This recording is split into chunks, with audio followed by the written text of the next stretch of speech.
everyone, this is Kelly and I am here to do a walkthrough of a new tarot deck, and I'm excited to do so. But I was gonna rip it open, just peek at it.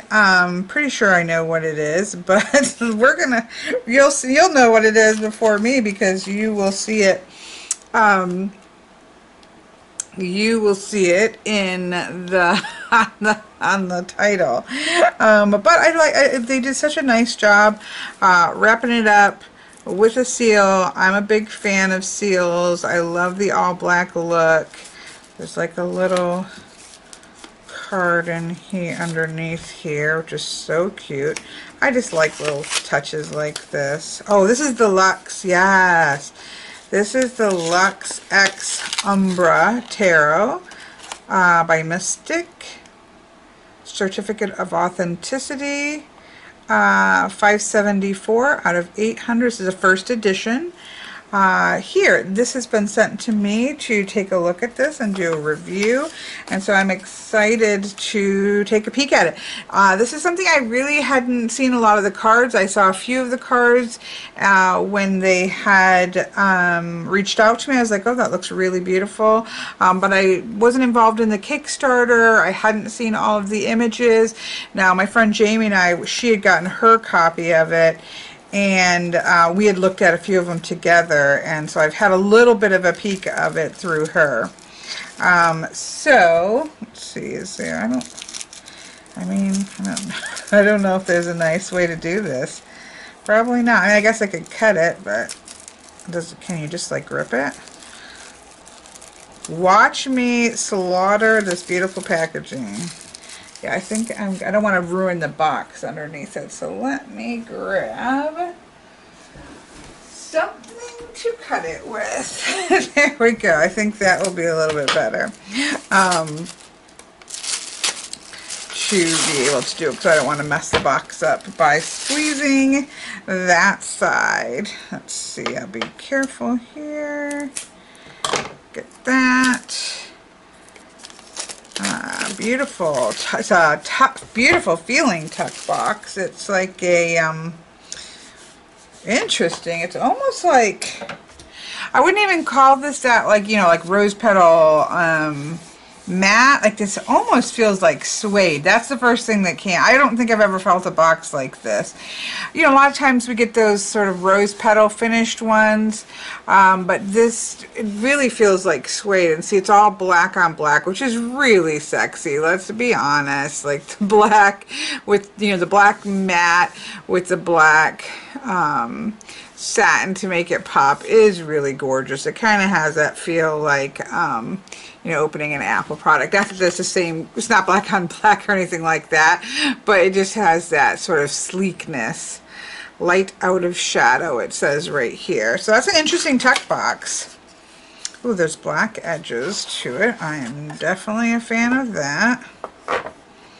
They're pretty good sized here. We'll look at this in a second here. I'm not sure what this is. Oh, there's the Fool. The book is similar, although this is more suede-y. Like, again, this to me feels like suede more than it feels like, let's see, is there English in here? Let me look. Let's see, so if you get to the majors, okay. I'm just trying to see if there's any English in here. Okay, so the second half of it is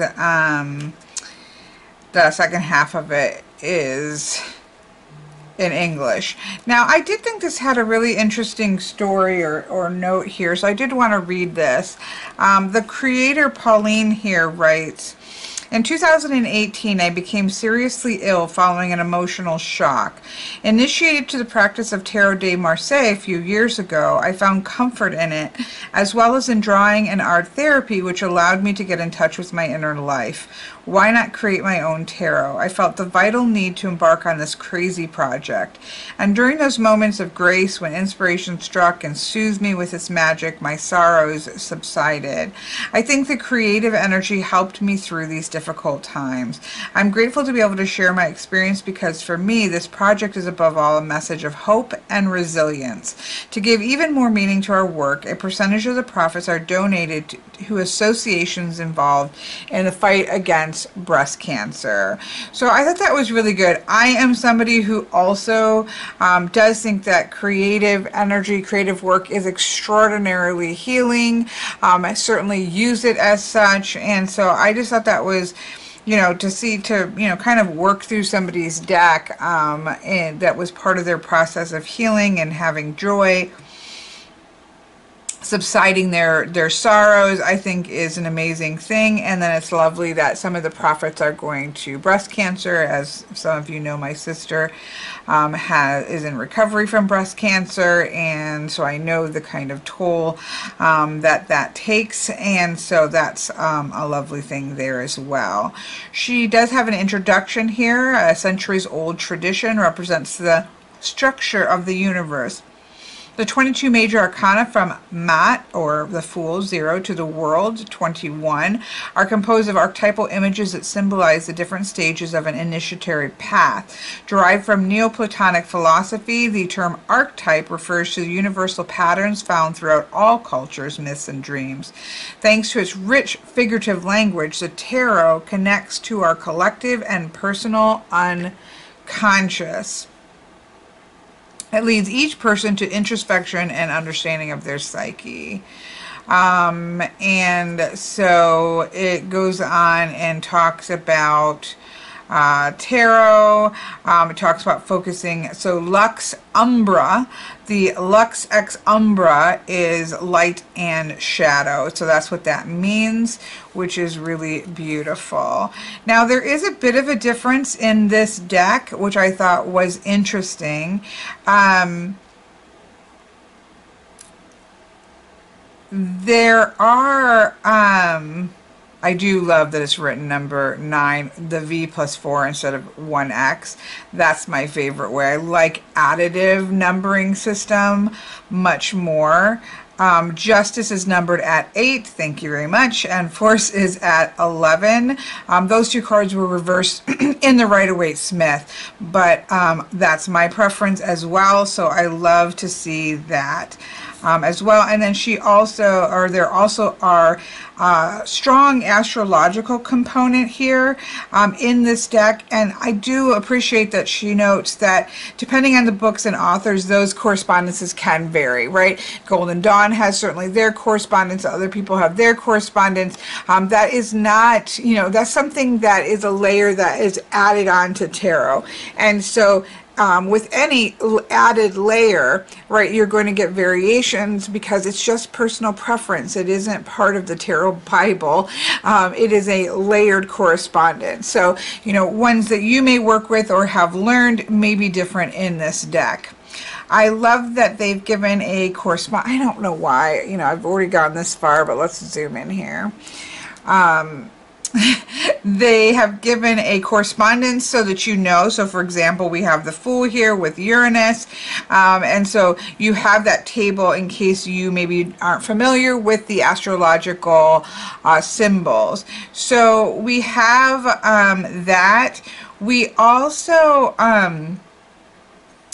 have this was what was interesting to me. The court cards are very strongly set with the 3, which makes sense, right? So the 3 the 3 signs associated with that element, and then they each have a planet. So for example, the Knight of Wands is Mars, the Knight of Pentacles is Jupiter, the Knight of Swords is Mercury, and the Knight of Cups is Venus. So they've definitely made some changes. I don't know if they're going to talk about Unpublished astrological correspondences enrich the major and minor arcana. 10 planets and 12 zodiac signs.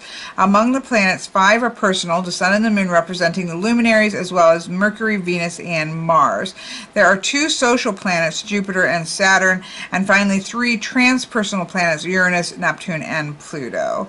So they've noted that. I don't know if they're going to note how, you know, these decisions, particularly on the knights here, so we'll see when they get there.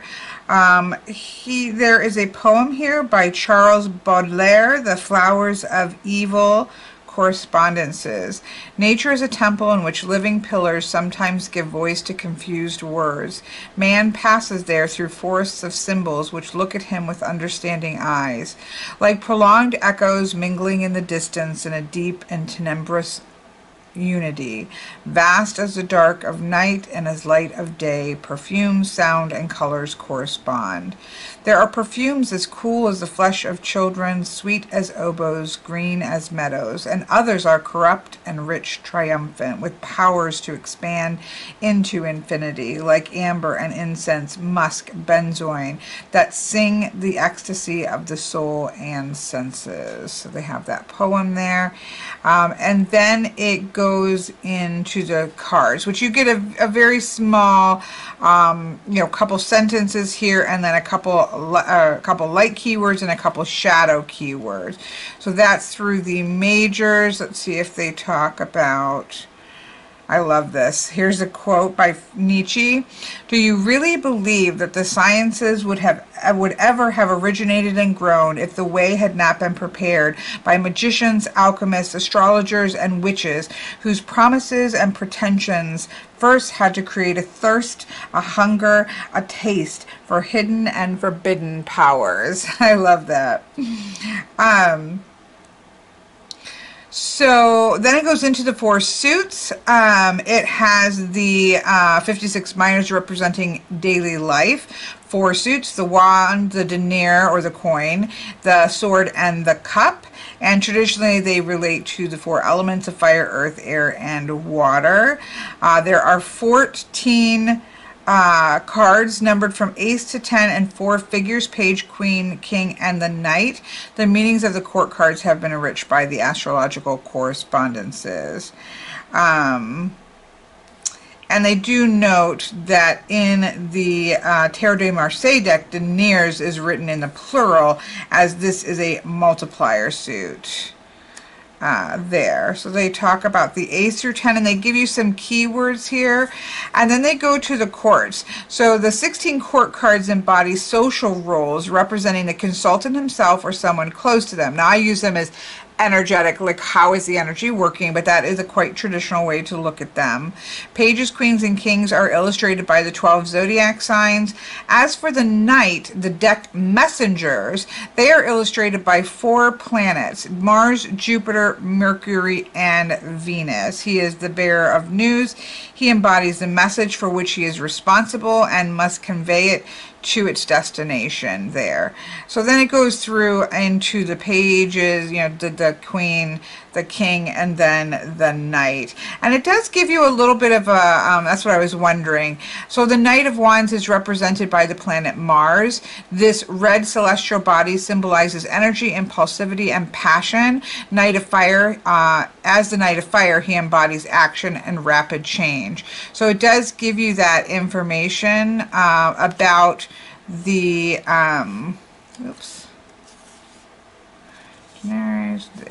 the Knight of Pentacles is represented by the planet Jupiter. This celestial body brings success, expansion, and abundance. Slowly but surely, the Knight is able to move mountains through self-sacrifice. The swords, Knight of Swords is represented by Mercury. Makes sense. This celestial body is a symbol for communication and ingenuity. The Knight fights for his ideals. And so you'll see each of them gives you of the chords. The King of Swords is represented by the sign of Libra. That's my sign. Endowed with a subtle intelligence, he prefers reflection to action. His strength of mind grants him stability and balance. So I really love this. You know, at least they're giving you, you know, what is the sign that it's represented by and why did they choose that. And then it does give you a 3-card spread and a lot of different ways that you can do that.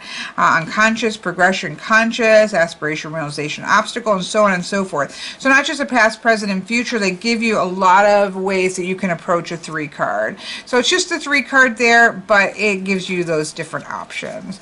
So actually for, you know, a small book, I feel, and it's in 2 languages, they certainly at least give you a good amount of information. Would this be your only book if you were completely new to tarot? Probably not, but I still think, I do like that they address the astrological correspondences there, since this seems to be a primary, you know, correspondence to the deck.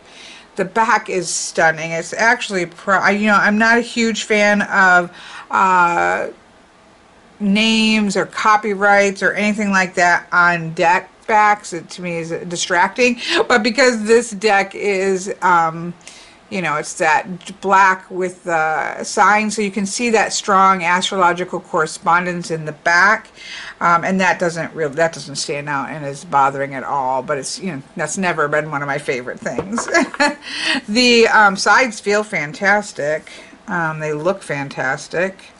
So yeah, I mean, I love a black. You know me, that's the first thing I would have done with a deck like this, was make the sides black. So there's that. Okay, so let us zoom in here. Oh, let's see. Size-wise, let's see. Let me grab what I would guess is somewhat of a standard. They're larger than standard. This is the Oak, Ash, and Thorn, which is, I think, relatively standard size. And you can see that it's a little bit wider and a little bit taller.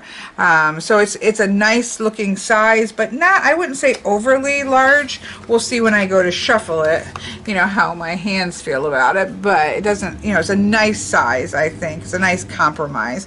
Larger than normal, but not like excessively so. Okay. I will say I have looked at most of the major arcanas, I believe. There may be some that I haven't, but I do think most of the major arcanas are really smart, and I really do love them. Now, I will say for, like, so let's say for the Fool, we know that this is Uranus because of the chart that they give you, but I mean, obviously I know that, but it doesn't say it here, even though we got it in the courts. They aren't really touching at it here. Free as the wind, the Fool takes off on a journey. In the distance, he can see a light that penetrates darkness. Will he follow the way?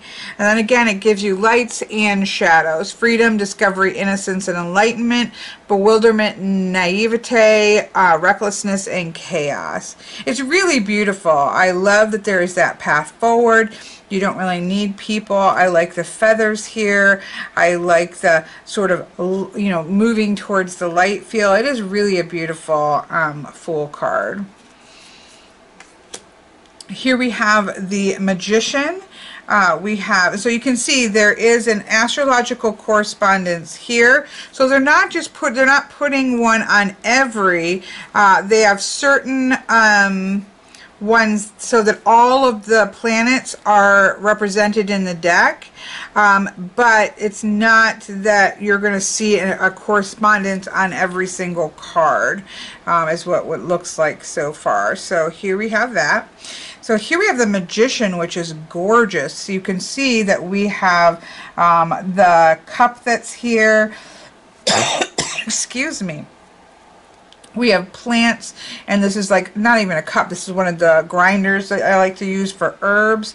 So you have that earthy feeling here. You have sort of water or something going on here. You have fire, you have water, and of course this creates all the 4 elemental signs because this base crosses over that, this base crosses over this. So it really gives you all 4 of the elements there.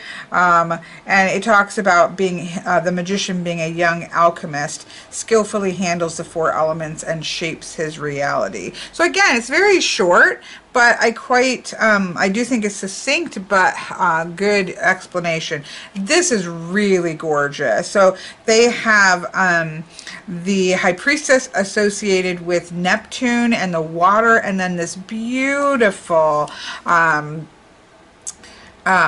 was going to say stingray. But of course, it is not a stingray. It's like a jellyfish of some sort, and it's gorgeous. Silent, undulates in the depths according to her intuition. Under her delicate umbrella are hidden all of the world's mysteries. I think that is an amazing High Priestess image. I really love the majors in this deck. Here we have the Empress. The time of gestation is over. From Mother Earth is born a pure pearl, symbol of creation and natural beauty, but it's also the symbol of struggle and pain. So I do actually like that a lot for an Empress. We often see pregnancy, which is also birth and pain, beauty and pain, life and pain, and we get a similar symbol with the pearl, which I think is gorgeous.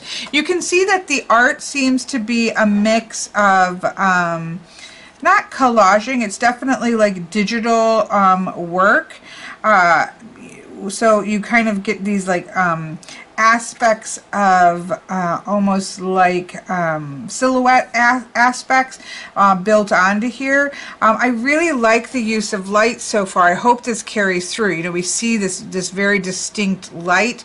You can see the very distinct light standing out, but then the beautiful flecks of gold. You can see a really distinctive light, and with the white and where it goes from the white into the shadow. So this light of shadow, and of course even here we're in the depths of the water, and yet you get these highlights of bright color and bright light aspects. So I do really like the use of color that's here, and even flecking. We have, of course, the universe stars, but we also have gold flecking, green flecking, we have the white flecking in there. I do really like that.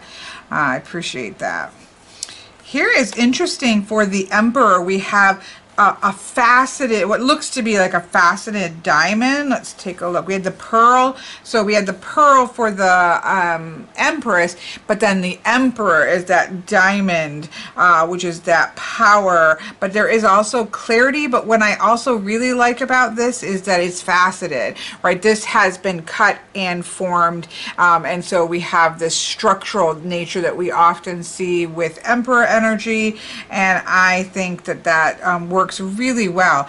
It almost looks like a spider is here, which is quite interesting. Is that the shadow side of the Emperor? Oh, we have a spider here too in the Empress. It doesn't say anything about the spider in either one, but that's interesting to me, that creator energy of the spider.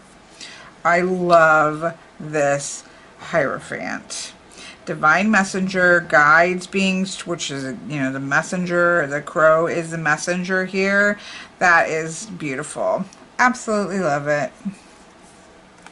Here we have the Lovers card. Kind of has you feel, you know, gives you that feel of like the War of the Roses kind of feel, but I like the two roses here. Again, I really like the highlighting of the light and shadow. That is the name of the deck, so it makes sense. So it is beautiful. It's a really gorgeous mat.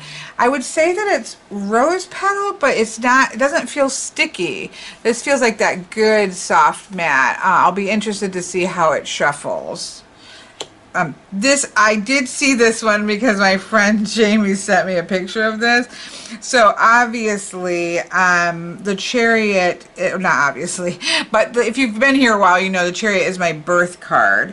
And so there to have a black and white wolf here, to me is really powerful. You can see the blue eye and the more yellow toned eye here.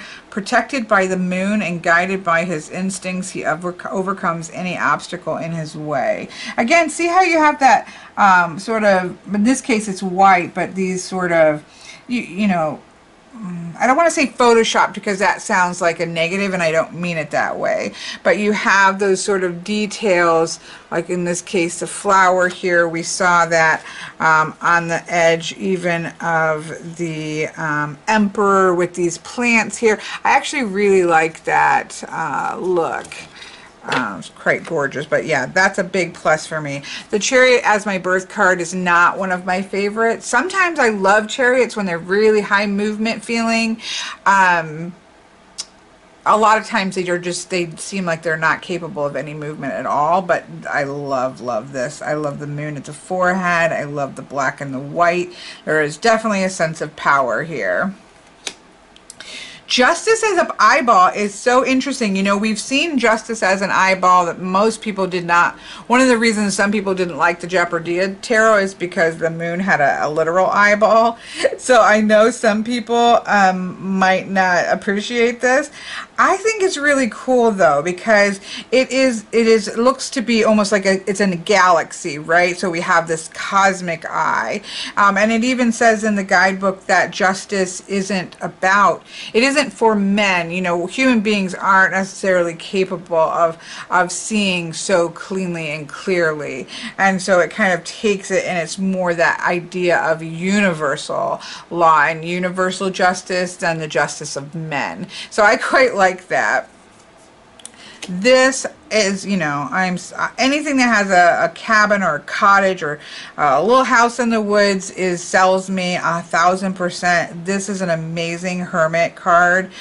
This is associated here with Saturn. Strong from his previous experiences, the Hermit withdraws from the world in order to communicate with his own inner light. Again, the use of light and darkness. There's so much darkness in this card, but then that light from the door just pops, and the light on the top of the roof and what's coming out of the door, it just really makes those light points really stand out. I'm so sorry, I have no clue who is beeping out there, but anyways, love the use of light and shadow. It's not just a name, they're actually using the light and shadow in a powerful way. I should actually, you can probably see it better if I close. There we go. Sorry about that. I had the window. It's really overcast today, so I thought I could leave the window open, but this shows that contrast much better. Super, super gorgeous card. And this one I really loved as well. For me, this is such a different Wheel of Fortune. I don't like generally Wheel of Fortune. And no, let me take that back. It's not that I don't like them. I just don't tend to love Wheel of Fortune cards. They just, yeah, it's a Wheel of Fortune. I get it. You know, and I love medieval Wheel of Fortune imagery.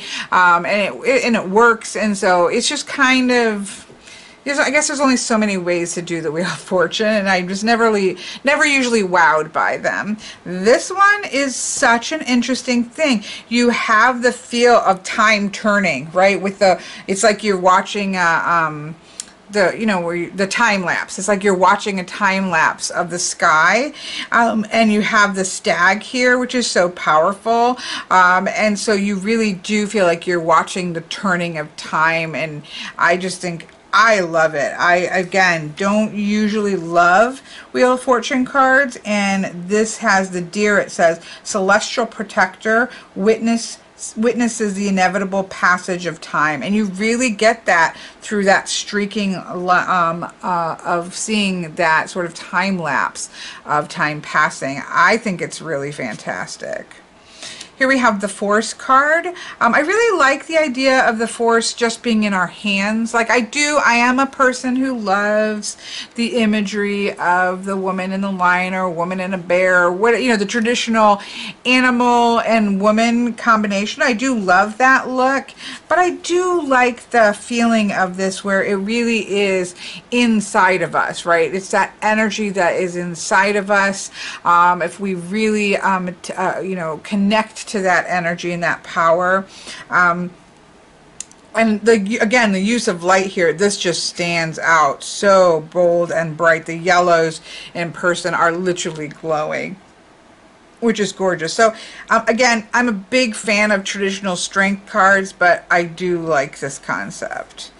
This one I thought was super interesting. It was the only one that I had to kind of go, or, you know, what are we doing here? Because we have a Hanged Man here in number 12, and it's a stick of incense. It says, or not a stick, a cone. The Hanged Man frees himself by accepting the sacrifice. From the tip to the base, he slowly burns, and his volutes of smoke rise towards the spiritual. So in the act of burning and sacrificing himself, it turns his energy sort of into that, into the incense, into the smoke, into the prayers that go to heaven when you light a candle, right? So in sacrificing himself, that energy shifts and changes. So it really does lean to the idea of sacrifice versus maybe the perspective change, although it's still a perspective change. You're kind of rooted and grounded in the earth, and now you're freed from that and are able to, you know, sort of rise up and see differently. So it is interesting. At first I saw it, I was kind of like, not sure about that. I think it, you know, could go somewhere. But again, just reading that little sentence, I think, or it's 2 sentences, I think really nails where they're going with it. So I enjoy it. I like new things. I love this for the death. Now, this, of course, holds with the tradition of not having a title, which I do love. It says, beyond death, the nameless arcanum embodies life. From the ashes of the hanged man, a butterfly. Oh, so see, look. Oh, see, I do love stuff like that. Look at that. So this bottom is the same bottom here, all the way through here, except for this incense has burned down. And from the ashes comes the butterfly, making a complete metamorphosis. So again, I love card decks like this that can make connections along the way, even like with the spiders in the Emperor and the Empress card. So that is really cool. Okay, now I love this even more than I loved it before. I mean, this to me is amazing. The solidity and the ginormous and the depth of a whale, and, you know, then the etherealness of the Aurora Borealis here. I just think this is stunning. I love anything to do with whales anyways, and this is just gorgeous. Temperance harmonizes opposing energies to restore the life's balance. Her mysterious chant heals the depths of the soul. I really also love that this isn't like a perfect, clean sort of version of a whale, but you've got seaweed hanging off of it and all the barnacles. And look at her eye. It's gorgeous. I absolutely love this. This to me is gorgeous. I love this. This is maybe my favorite tower card ever, but we're skipping. Here is interestingly, with the devil, we have the devil brings our dark side, so it shows an eclipse to light. His power of attraction is incredibly strong, consumes consciousness beyond the horizon, the point of no. Oh, so it's not probably an eclipse, it's a black hole sucking all of our energy in. Yes, I love it. I really think that is fantastic. Again, I really like the use of the majors here. Now we have Pluto here as the association. I may have missed some. I don't think so. Again, here is the tower. I absolutely think this is gorgeous. I love that it's this desert scene. You know, again, there's a lot of use of silhouettes. I love the bird silhouettes here. In a desert under the eternal sun, the tower is burning. This edifice shelters the ego, and its destruction reveals that it is but dust in infinity. And if you can see this, the tower is sort of disintegrating. I just think it's gorgeous. I mean, I absolutely love it. You don't have a tower, like a lightning strike per se. This does have more of that sense of sort of the endless sort of eroding in some way that I think is an interesting layer to working with the tower. But I think this works really well. Beautiful star. I mean, there's nothing I would not like about this star. Although we do see more, I will say that the star for me is more about navigation, and so these do feel like more like shooting stars. You certainly wouldn't navigate to the shooting star, but you know, you really pick up on that star where it's like there are lots of things moving and shifting in the universe, but find that fixed point and move forward. Gorgeous. Now, you know, this has been really 0 people, which I really enjoy, right? 0 people. So I think the only 2 people, and so these do, I almost wish these did not have people in them just because there's no people anywhere else. But it does make, you know, a powerful combination between the moon and the sun. They do stand out in the others. I do like that the sun is actually dark, but we can see cracking under the surface and see that sort of fire coming. I almost would have liked a more radiant, like we saw with the, you know, there's so much light like coming out of here. You could have done a sun that was sort of blinding like that. But this is the Lux Ex Umbra, so it really is looking at light and shadow. Let's see what it says. So they have mother of the unconscious, the moon, and then they have father of the consciousness, the sun, embodies the life force. At his zenith, he irradiates all beings with his light and dissipates the shadow of the night. So we can see that coming in and cracking, and it's going to dissipate any shadows. So again, mother and father energy like we have with the Emperor Empress, but this is of, instead of the physical world here, that we have that power of creation and structure of the physical world that we see in the Emperor and the Empress. This is of the conscious and the unconscious. So I do think that that's pretty cool. Pretty cool there. Here we have the Judgment. I do, you know, you've got that bit of the heart with the feather, the mott sort of reference that we see weighing the 2 of them. And then, you know, we do have the book here. It kind of seems a little bit like the Book of Life, and, you know, that kind of connotation there. I would say that's maybe for me the first maybe more religious context, but this could be also an Egyptian Book of the Dead or something like that. I'm not sure what that is, because since we have the mott reference here. So I always like the heart and the feather motif. I think it works really well in Judgment. I actually adore this world card, and it does reference, so let's go back here, it references the Fool. See how the Fool started down the path? You can even see it in the color tones. You can see the light, but now it's kind of fully exploded.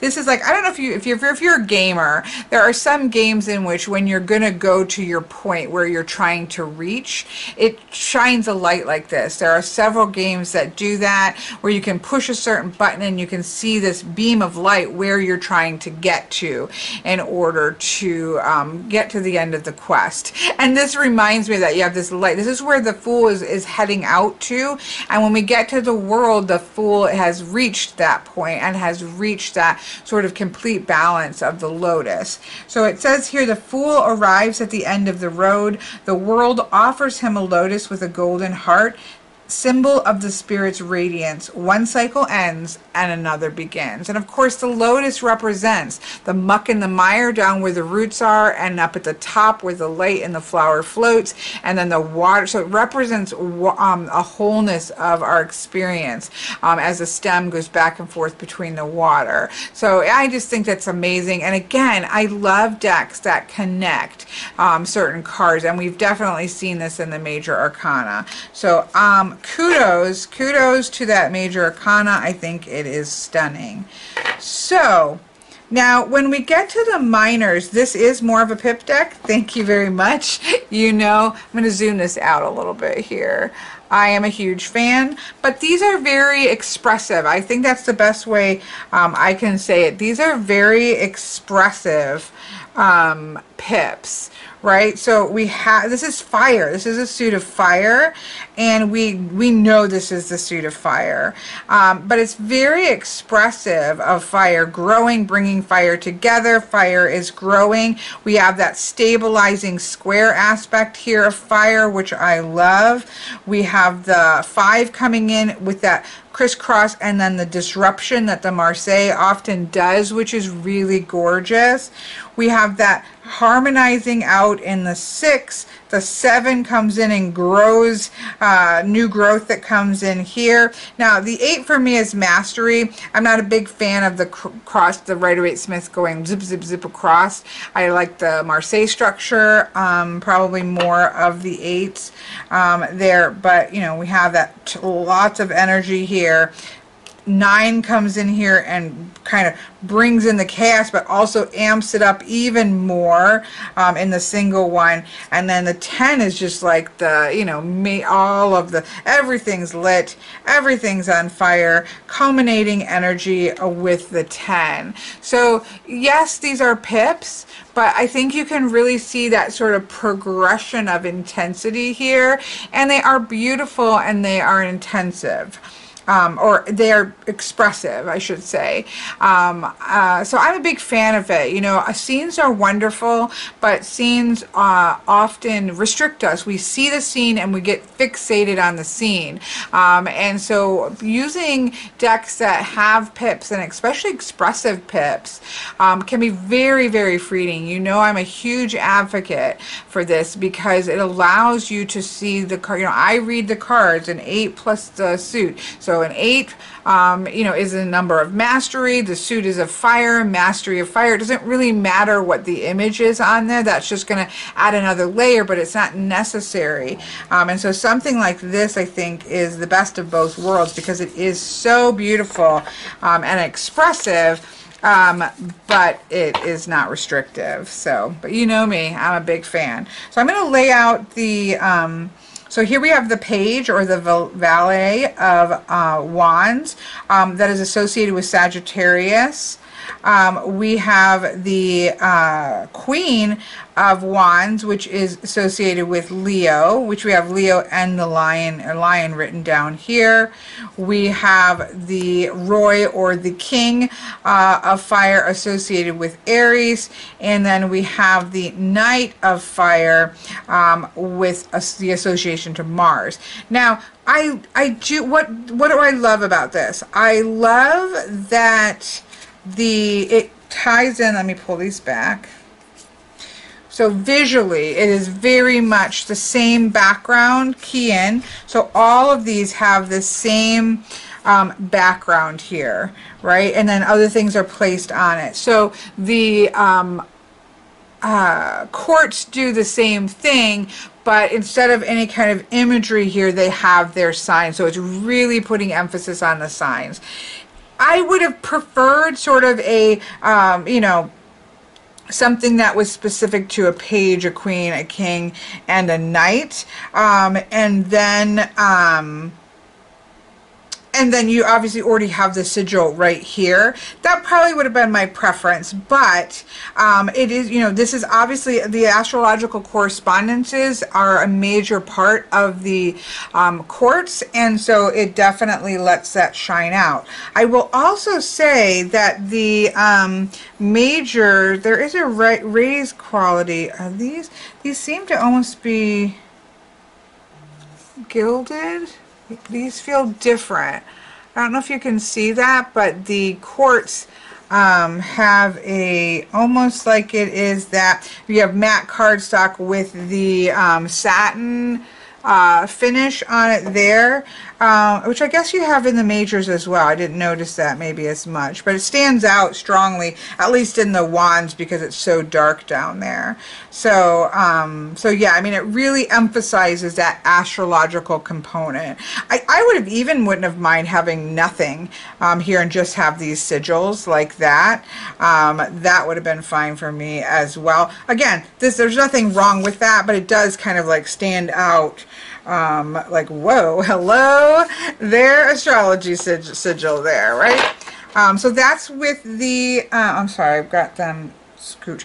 But another thing that I love is that, look at, so now, so you saw all of that, oops, I know I mixed some things or flipped it upside down, but you see all of that dark fires going into purples, and then when we get to the suit of earth, see how all the green is there? So the color association for the suits game is super strong, and that's actually something I quite enjoy, especially in a pip deck like this, right? So again, we have our ace, we have this associated with greenery, and you can see we have this, obviously the fire suit, should have said more about it, has these lit matches almost, like, or lit torches almost here, and here we have the coins growing on a plant stalk. So we see just the start of the growth, we see the starting to grow, we see the flowering starting to come out with the 3 of growth, we have the 4 coming forward and the seeds. Here we have the lightening of the color, right? And then we have it harmonizing out here with the 6. We have the petals, you know, really fully opened and falling away with the 7. Seems to go back to this structure here with the 8, but now we've got this interchange. We have the 9, it's grown so large here, and then going into the 10, in which it almost forms a wreath over here. So you do get that feeling of growth all throughout the energy here, or all throughout the cards. So, and again, the green is standing out. So I do, yes, it's a pip deck. That to me is not a negative, that is a positive. But it is very vibrant, very beautiful, and again, very evocative. It's not a flat pip. So then again, we have the page, which is associated with Virgo. We have the queen associated with Taurus. We have the king associated with Capricorn, and then we have the knight associated with Jupiter, like we saw in the guidebook. Again, stands out very strongly in coloration. I can't wait to see this in a large spread. Now, when we come to the swords, we have a similar background. I'm going to pull them all over here. We have a similar background to the, in terms of that sort of galacticness, but we don't have the orange tones. I mean, they all kind of have a galactic background, let's be honest, but just in their color tones. But these are more of a pale, leading more towards spots of white, and more like blues here rather than the vibrant purples. But it seems to be all of them a similar background, but then just with different color tones that stand out. And of course the swords stand out very bold here. So we have the ace, we have the 2, we also have lightning there. We have a 3, it does have the heart in there, like we see. Now, I know we, myself included, associates this with the Rider-Waite-Smith, but remember this was the 3 of Swords in the Solabusca. We have, there is heart brought into our learning. Our experiences and our reactions to those experiences are part of the learning process. Here we have the 4. Here we have the 5. Here we have the 6. Interesting that the 6, which is more of a movement card, sort of has a 1 standing out to the side. But again, we have 6 swords. We have 7 swords coming in. I guess this is kind of all of those are the people that have almost look like crosses, and then we still have the 1 that's coming away. And we can, let's take a peek, because I haven't looked to see if there's, I think there's only keywords. So if we go to the swords, and we go to the aces, no, okay, so what they've given us is the aces, or the keywords for the suit, and keyword, oh, I love that, keywords for the numbers, because that's what's important in minors. I love that. And so they have 6 as being change, choice, decision, hesitation, because they're giving some light and shadow. So that change of circumstances, for me, it's that balancing or that harmonizing out of the 5, which does show an evolution, spirituality, finality, passage, or a betrayal. It's the shake-up for me energy. So it gives you how they picture the numbers, and then you of course add that to the element, and there you go. That's how you know what it means. And then it goes into the court card. So I'm a fan of that. You know how I feel about it. 6, 7, here we have our 8s, here we have our 9s, and I love this 10 of Swords, right? This just this full-on power of the mind, a vortex of knowledge and learning, right? That works very well for me. And then, of course, we have the Page associated with Gemini. These would be the air signs, right? The Queen with Aquarius, the King with Libra, as we saw from the guidebook, and the Knight with Mercury. I should pull out all of the astrological correspondences once we're done. So then that is the Swords. And then when we get to the Cups, there, of course, is beautiful blue. It's still galactical, like sky, cosmos feeling, but you can definitely feel the water. So you have the 1, you have the 2, you have the 3 interchanging, the 4 building, the 5 is spilling over, the 6 is floating away. I love the rainbow here in the 7. We normally see that in a 10, but look how everything is just going one into the other. We have the 8 here, which still kind of shows a bit of a climb. So I feel like there's a little bit of Rider-Waite reference I've seen in some, but it's pretty open to however you want to read it. And then we have the 10 culminating the whole shebang. And then we have, of course, the Quartz going to be associated with the water signs. So we have Pisces with the Page, we have Scorpio with the Queen. I like that Scorpio is with the Queen. We have Cancer with the King, and then we have Venus with the Knight, which is kind of interesting to me because Venus rules both Taurus, which is earth, and Libra, which is air, and so then to have it into the water realm, but I do think it works. And well, let's just see what they say about that.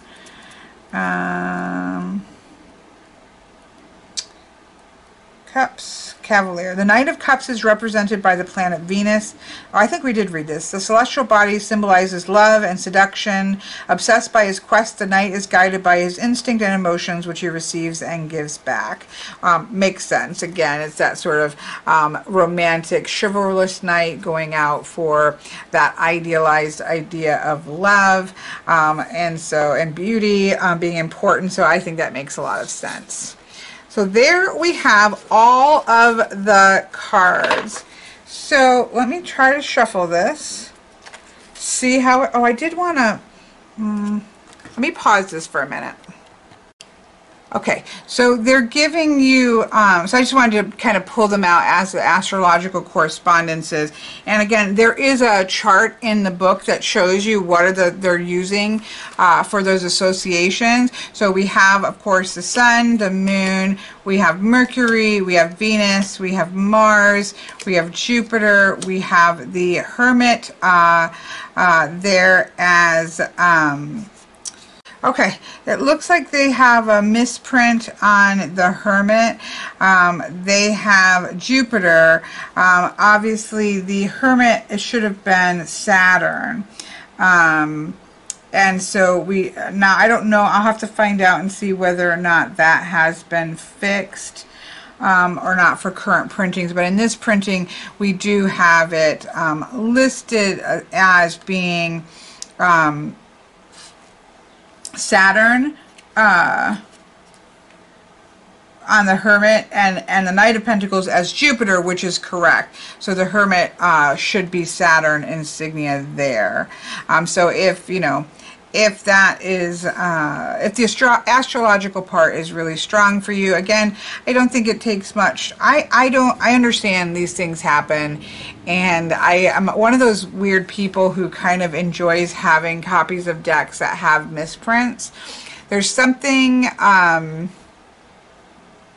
don't want to say just there's something human about it. It adds a human quality, you know, that when we do so, you know, we do everything we can as creators, right, to have sort of that perfect context and have things go well and according to plan and have these beautiful produced things.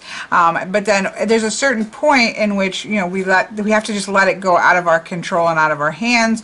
And sometimes there's errors. And there's something to me that's very human about it. And the other thing is that I found that, like, you know, I know there was a big misprinting of, the one that comes to mind right away is, and I know there's been many of them, but the one that comes to mind is the Dreams of Gaia. And I actually ended up just loving the association of the mix-up that happened there. And I made sure to get my backup deck to be the same way, because I loved, again, it's the humanness in this beauty and this perfection that these decks represent.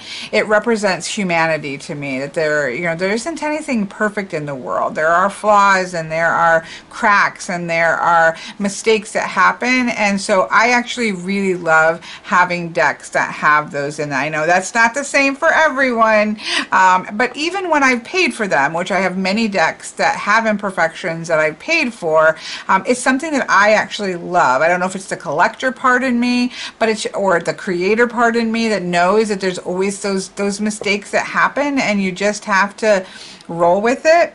But I enjoy it. So, but that can be, I know, an issue for somebody that may have, you know, some people do like everything obviously to be perfect, which I understand, but for me, I enjoy the humanness. So, oops, I meant to go here. So this would be Jupiter, this would be Saturn, then we have Uranus, and we have Neptune, and we have Pluto here. So those are all the planets, and then of course, as I had shown, the signs are all shown in the elemental suit that makes sense to the element. So it's an interesting approach that I kind of like here, right? They're not really looking to say, here's the association for every single card, but they're making sure that the association is represented in the deck as a whole. And so when that association shows up, I think it has a little bit more oomph behind it than sort of having a lot of different random ones associated to all the different cards. So quite interesting way of doing that I think I can appreciate. I don't personally use astrological correspondences much in tarot, but you know, I'm aware of it, but I don't, it's not a primary part of the way that I read. So I find it I like this way of doing it. It is definitely a chunk deck for a riffle shuffler, right, to get their hands around, because it is larger, but it does shuffle beautifully. Doesn't have that sticky feel, like I'm able to push that in. As some, if it gets too rose petally, it can be really difficult to shuffle, both for riffle shufflers and I would say for overhand shufflers, because it just sticks in clumps. And this does not. This feels fantastic shuffling it. I'm going to lay a bigger spread out just because, and I will look at these little extras here in a second. I keep forgetting about them because obviously I was too excited about the cards. But I do want to see sort of all of the, hopefully we'll get some minors in there and kind of really seeing those colors pop. It's great for scanning, for really seeing, if you're like me and you're an elemental based reader, like I really put a lot of emphasis on the elements, then having those minors strongly elementally colorized makes them really pop. Like, what is the elemental structure of the reading that you're doing? All right, let's just see if that gives us a nice mix. So I'm just going to lay them down and my general spread. Hopefully we'll get some other colors. I have these obviously too close. So it's a chunkier deck. Yep, okay, we're getting some representation here.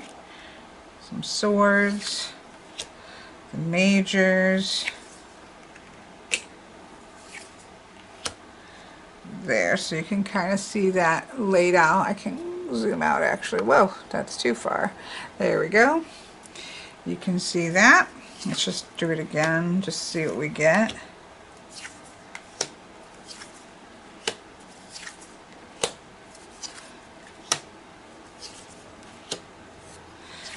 above, so below. So really, you know, powerful kick of color, number one. Very powerful kick of elemental strength there. And seeing, I think we've gotten all cups in the center. Of course, this is obviously going to start looking, I'm really loving that combination between that and death.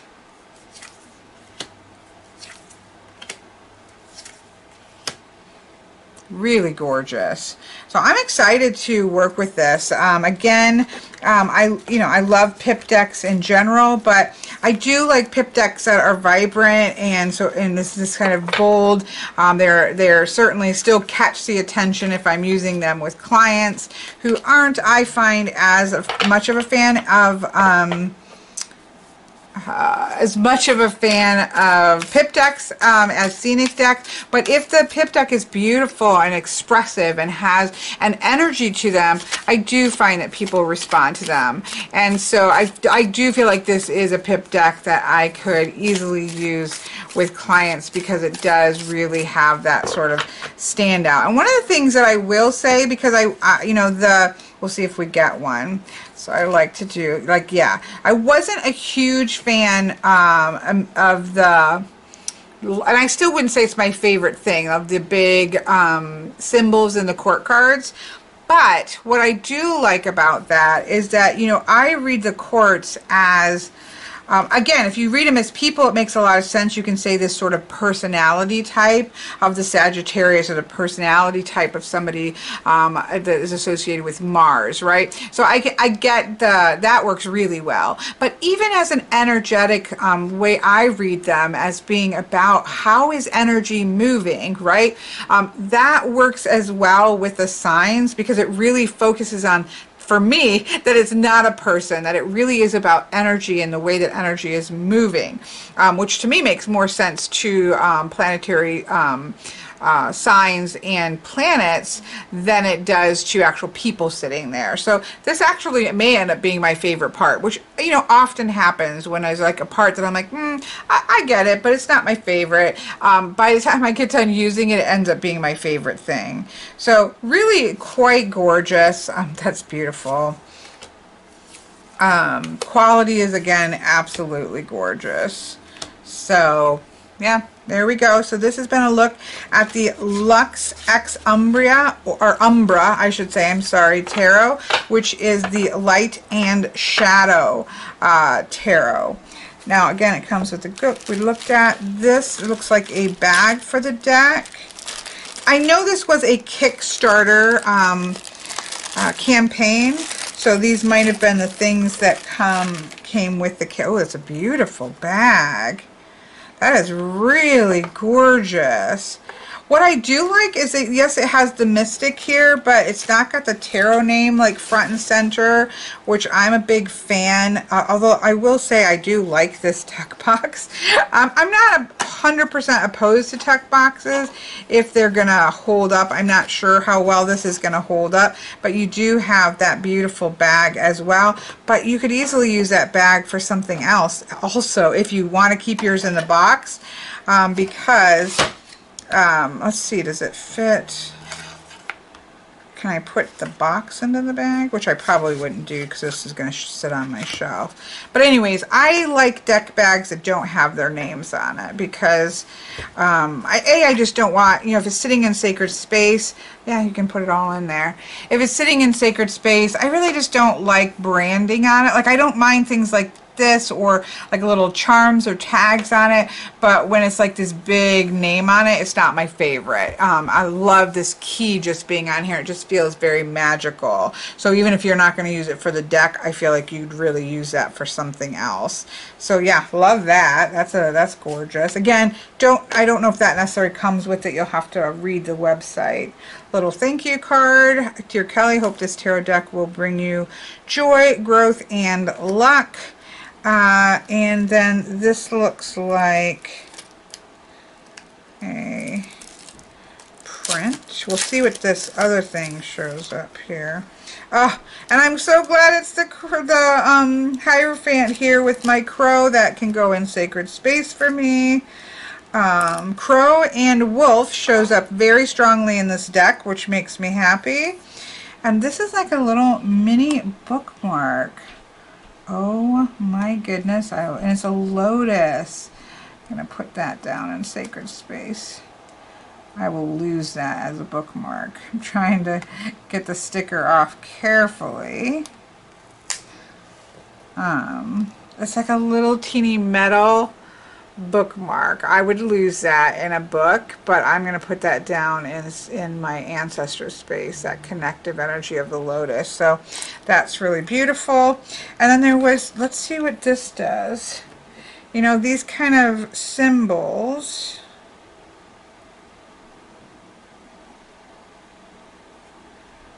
Let's see.